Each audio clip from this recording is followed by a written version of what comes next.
বেশি ঝুঁকিতে থাকা ৩০ উপজেলায় চলছে হামের টিকার জরুরি ক্যাম্পেইন। ঢাকার নবাবগঞ্জে এর উদ্বোধন করেন স্বাস্থ্যমন্ত্রী সর্দার সাখাওয়াত হোসেন। জানান ৩ মে থেকে সারা দেশে শুরু হবে টিকাদান। গুরুত্ব বিবেচনায় ঢাকার ২ সিটি, ময়মনসিংহ ও বরিশালে শুরু হবে ১২ এপ্রিল থেকে। দেশে হামের যে প্রাদুর্ভাব দেখা দিয়েছে তা করোনা মহামারীর চেয়ে কম উদ্বেগজনক নয়। প্রান্তিক পর্যায়ে প্রকোপ ভয়াবহ।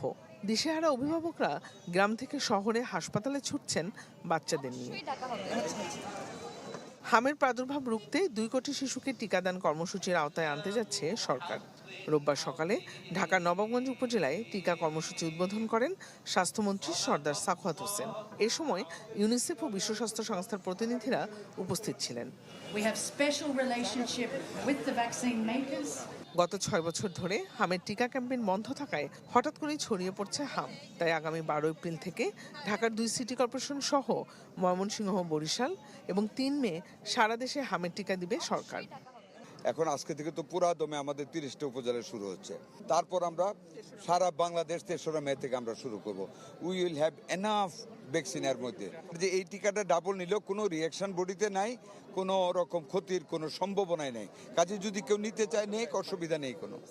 টিকা নিতে সকাল থেকে উপজেলা স্বাস্থ্য কমপ্লেক্সে শিশুদের নিয়ে আসেন অভিভাবকরা। সকাল ৯টায় কর্মসূচি শুরু হওয়ার কথা থাকলেও ২ ঘন্টা দেরিতে টিকাদান শুরু হয় ভোগান্তিতে পড়েন তারা। ২ ঘন্টা আগে আসছি, ৩ ঘন্টা আগে আসছি, 10:30টার সময় এসে বসে রয়েছি। এটা যদি দুইটা ভাগ করতো তাহলে সবচেয়ে সুন্দর হইতো।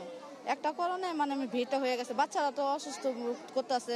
হামের টিকা পাইছে, বাচ্চা সুরক্ষা থাকবে, কিন্তু ডিসিপ্লিনটা ঠিক রাখতে হবে। আগামীর অগ্রগতির ভিত্তি আনোয়ার ইস্পাত, স্ট্রংগেস্ট স্টিল সিন্স 1978। একযোগে দেশে 18টি জেলার উচ্চ ঝুঁকিপূর্ণ 30টি উপজেলা ও পৌরসভায় চলবে জরুরি হাম রুবেলা টিকাদান কর্মসূচি, যেখানে চোখে পড়েছে সেবাগ্রহীতাদের স্বতঃস্ফূর্ত অংশগ্রহণ। চারদিকে রোগটা বাড়িয়ে গেছে, তো শোনার পর আমরা আতঙ্কিত ছিলাম। আজকে পাইয়ে আমরা খুশি হয়েছি। ছোট বাচ্চা নিয়ে আমরা অনেক আতঙ্কে ছিলাম যে আমরা কিভাবে কি করব। তো আমরা এই টিকাটা দেওয়াতে অনেকটা নিরাপদ মনে করছি।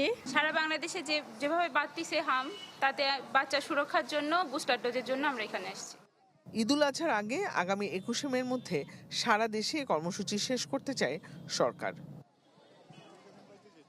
জিনিয়া কবির সূচনা, চ্যানেল 24, ঢাকা।